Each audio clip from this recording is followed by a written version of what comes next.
નમસ્કાર, આપ જોઈ રહ્યા છો જેકેએસની ગુજરાતી વાત કરીએ તો થોડા દિવસો પહેલા વ્યાસપીઠ પરથી સાવરકુંડલાના શિવ કથાકાર રાજુગીરી બાપુએ જે બફાટ કર્યો હતો તેને લઈને ઘણો વિવાદ વકર્યો હતો। ફરી એકવાર નવો બફાટ સામે આવ્યો છે। ત્યારે રાધે રાધેના જિગ્નેશ દાદાએ માતા સીતા વિશે વ્યાસપીઠ ઉપરથી ખોટી કથા કરતા હોવાના આક્ષેપો લાગ્યા છે। શું કહે છે જિગ્નેશ દાદા, જુઓ। અવાજ આવ્યો એટલે બચાવવા માટે થઈને જાનકીજીએ લક્ષ્મણજીને મોકલ્યા છે।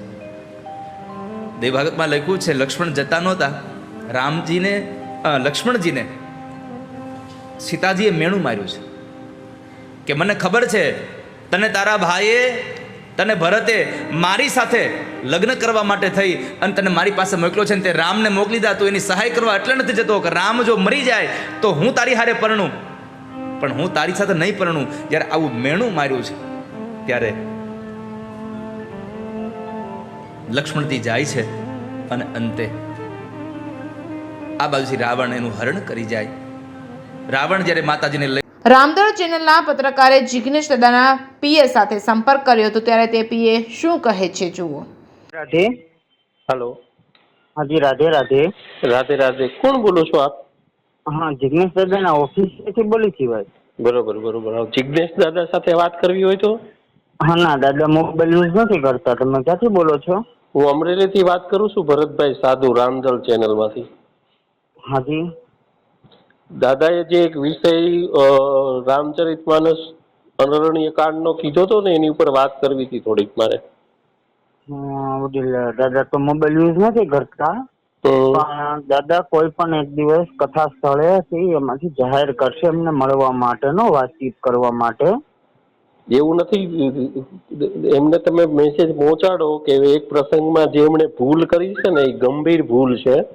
વ્યાસપીઠને લાયક વ્યાસપીઠ ઉપરથી બોલાતું જ નથી, બરોબર? દાદા છે ને, દાદા તમારા મહાત્મા તુલસીદાસ થી મહાન નથી, સમજ્યા તમે? રામચરિત માનસ નો એક પ્રસંગ છે, રામાયણ નો પ્રસંગ છે, અરણ્ય કાંડ, માતા સીતાજીના હરણ ને લઈને જે પ્રસંગ ઉપર બોલી રહ્યા છે ને, જે પ્રસંગ કીધો છે ને એ તદ્દન ખોટી રીતે, ભલે અન્ય કોઈ રામાયણોમાં હોય, પણ આપ બ્રાહ્મણ છો? ના વડીલ। તો હજી વડીલ અમે પર્સનલ મારી માહિતી ના આપી શકીએ, તમે કઈ કાસ્ટ છો? એમ બ્રાહ્મણ છો? હા વડીલ, અમે અમારી પર્સનલ માહિતી ના આપી શકીએ, પણ તમારે વડીલ શું તમે પર્સનલ માહિતી ક્યાં માંગવી? તમારી કાસ્ટ કોઈ તો કહી શકો કે ન કહી શકો? મારે તમારા કોઈ કાંઈ પાન કાર્ડ, આધાર કાર્ડ નથી જોતા, તમારી કાસ્ટ પૂછું છું, ખાલી જાતિ।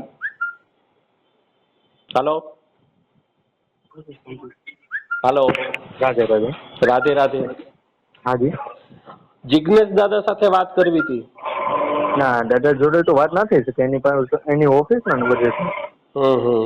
તો દાદાને વાત કરજો કે એમને એક કથા દરમિયાન જે રામાયણના પ્રસંગને ખોટી રીતે મૂલ્યો છે ને એની ઉપર વાત કરવી છે। એક પત્રકાર વાત કરતા હતા અમરેલીથી, ભરતભાઈ સાધુ। હા, ભરતભાઈ સાધુ, મારો નંબર લખવો હોય તો લખી લ્યો।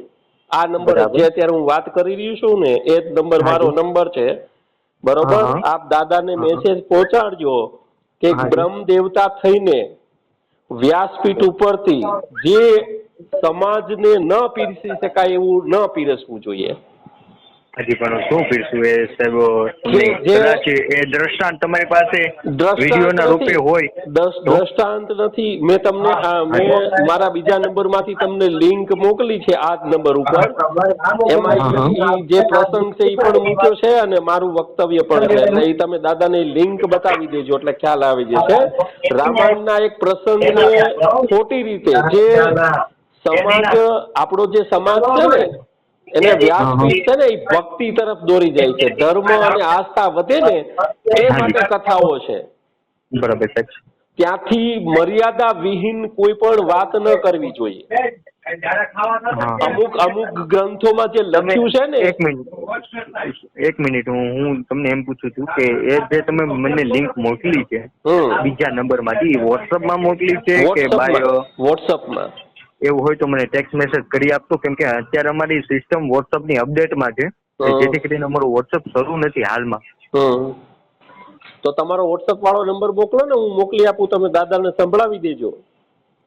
કેમ કે વોટ્સઅપ વાળો અમારો એક જ નંબર છે આ. નહીં, તમારા પર્સનલ હોય, તમે તમારો પર્સનલ આપો ને દાદાનો. નહીં તો ના, પર્સનલ ના આપી શકીએ અમે સાધુભાઈ. કેમ? તમારું શુભ નામ શું કીધું મને? ભરતભાઈ સાધુ. ઓકે. ના, અમે ના આપી શકીએ. ધર્મ પ્રસારની જ વાતો છે ને ભાઈ, તમે ન આપી શકો તો તમારી પર કઈ કોઈ એક્શન નથી લેવાની વાત થતી, ખાલી સંવાદની વાત થાય છે ને. હા, તમે સામાન્ય વાત કરો છો, હું ના નથી પાડતો, પણ અમે પર્સનલ નંબર શેર ના કરી શકીએ ને, એના માટે. કેમ? એનું કારણ શું? એનું રીઝન શું? ના, એ અમને ઓથોરિટી નથી. કોની? હું દાદાની વાત નથી કરતો તમને. તો તમારે દાદાને પર્સનલ અમે ના આપી શકીએ. હું તમને એ જ કહું છું સાહેબ. ખાલી મને ટેક્સ્ટ મેસેજ ની એમ લિંક તમે મોકલાવી આપો ને, ટેક્સ્ટ મેસેજ કરી આપો ને, એટલે જેથી કરીને હું જોઈ જાઉં તમારું. તમે બધા એટલા બધા મહાન છો કે તમને કોઈ મળી ન શકે, તમને કોઈ વાત ન કરી શકે. ધર્મ પ્રસારની વાતો છે ને, કોઈ તમારી ઉપર કોઈ કઈ એક્શન લેવા માટેની કોઈ વાતો નથી. તમે એટલા બધા મહાન થઈ ગયા છો, સરળ જ નથી, તમારામાં સરળતા નથી ભાઈઓ, કે તમે એમ કહો કે અમે કાંઈ ન કરી શકીએ. ના, પણ હું ક્યાં નહીં કરી શકવાની વાત કરું છું. તમે એવું તો કહો છો કે હું પર્સનલ નંબર ન આપું, મારે એમાં કોઈ તમને અભદ્ર વાત નથી કરવી, મારે ફક્ત લિંક આપવી છે તમને. તમે જે રીતના વાત કરો છો, તમે એક બાવાજી છો ને, હું ખુદ બાવાજી છું, હું ના નથી પાડતો, પણ હું નંબર તમને આપી શકું એમ નથી. બાવાજી એટલે રામાનંદી છો? હું દશનામી છું સાહેબ. દશનામી છો ને? હાજી. હા, તો આપણે સાધુના સંતાનો, સાધુ બ્રાહ્મણના સંતાનો છીએ. પર્સનલ વેમાં નથી મારે લઈ જવું. સાંભળો, હું પર્સનલ વેમાં નથી જાતો. સાંભળો, પેલા કોઈકને સાંભળો તો ખરા. સાધુ બ્રાહ્મણોનું જે કાર્ય છે ને, ધર્મ પ્રસારનું છે. લોકોમાં પ્રભુ તરફ ભક્તિ સ્થાપિત થાય, લોકો ઈશ્વર ભક્તિ તરફ પ્રેરાય, એ માટેનું છે કે લોકોની આસ્થા તૂટે એવા વક્તવ્ય ન આપવા જોઈએ. મર્યાદા વિહીન વાતો ત્યાંથી વ્યાસપીઠ ઉપરથી ન કરવી જોઈએ. મહાત્મા તુલસીદાસજીએ રામચરિત માનસ જેવો જે ગ્રંથ આપ્યો ને, એમાં પૂર્ણ મર્યાદાઓ રાખી છે. તો આપણે મહાત્મા તુલસીદાસથી મહાન નથી ને આપણે. બરાબર છે. મહાત્મા તુલસીદાસજીએ ભગવાન રામના ચરિત્રને વર્ણવતા ક્યાંય પણ કોઈ પણ જગ્યાએ મર્યાદાઓને છોડી નથી.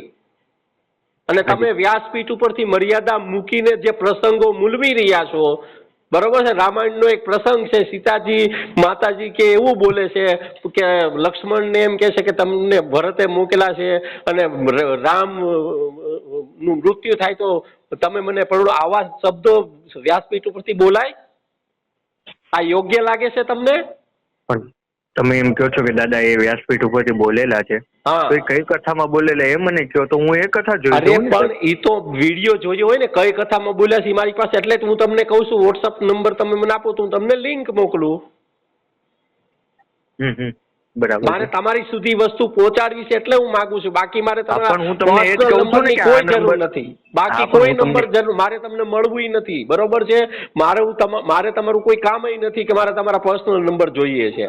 પણ મારે તમને જે વસ્તુ પહોંચાડવી છે, જે દાદા બોલ્યા છે તેની સુધી પહોંચાડો તમે, કે જે આ વ્યાસપીઠ ઉપરથી ન બોલવું જોઈએ ને એવું બોલી રહ્યા છો આપ. એટલો જ મેસેજ પહોંચાડવો. મારે કોઈ કામ નથી જિજ્ઞેશ દાદાનું. બરોબર છે? મારે જિજ્ઞેશ દાદા સાથે વાત નથી કરવી. આ એને પહોંચાડો, અથવા એને મળવું હોય તો અહીંયા આવે ને, હું અમરેલી જ છું, અને અહીંયા આપણે એનું અહીંયા ઓલી પીઠે આવી જાય. તમે આવી શકો છો તથાસ્તુ વિદ્યાપીઠે, ગમે ત્યારે આવી શકો છો, એની ના નથી. ક્યારે મળશે દાદા તથાસ્તુ વિદ્યાપીઠે? દાદા આજે જ તથાસ્તુ વિદ્યાપીઠે હતા. હા. ને આજે તો અમદાવાદની કથા અત્યારે શરૂ થઈ છે, એટલે અત્યારે રાત્રિની કથા છે, એટલે હમણાં તો દાદા નથી આવવાના. નેક્સ્ટ ટાઈમ તમે મને કોલ બેક કરી શકો આવે ત્યારે આ નંબર પર? સાહેબ, અમારે અનનોન નંબર બહુ બધા ફોન આવતા હોય, એટલે જેથી કરીને અમને અમે તમને ના કહી શકીએ, કેમ કે નંબર સેવ ના હોય. તો હું ક્યારે તમને કોલ કરું તમને? મળવું છે તો ક્યારે કોલ કરું તમને? 30 તારીખ પછી. 30 તારીખ પછી? હાજી. ઓકે. અને તમે આટલો મેસેજ તમે આપી દેજો કે દાદા છે ને એની મર્યાદાઓ ન ચૂકે. તમે તમે કહો છો એ પ્રમાણે હું સમજી ગયો. ચાલો, હું ના નથી પાડતો, પણ મને ઈ જે લિંક છે એ તમે ખાલી મને એક ટેક્સ્ટ મેસેજમાં મોકલાવી આપો એટલે જેથી કરીને હું જોઈ લઉં અને હું આગળ દેવાનું હોય ત્યાં દઈ આપું. ઓકે, હું મોકલી ના આપું. નથી પાડતો. ઓકે, આપનું મોકલી. શુભ નામ શું કીધું? ભરત સાધુ. ઓકે, વાંધો નહીં સાહેબ. હા. રાધે રાધેના જિગ્નેશ દાદા પત્રકારોથી બચવા માટે પોતાનો રૂલો બચાવ કરે છે. વ્યાસપીઠ ઉપરથી ફરી બફાટ થતા વિવાદ વકર્યો છે. હવે આ વિવાદ કેટલે સુધી પહોંચશે તે હવે જોવાનું રહ્યું. જેકેએસ ન્યૂઝ ગુજરાતી સાથે જૈનિક સોજિત્રા, અમરેલી.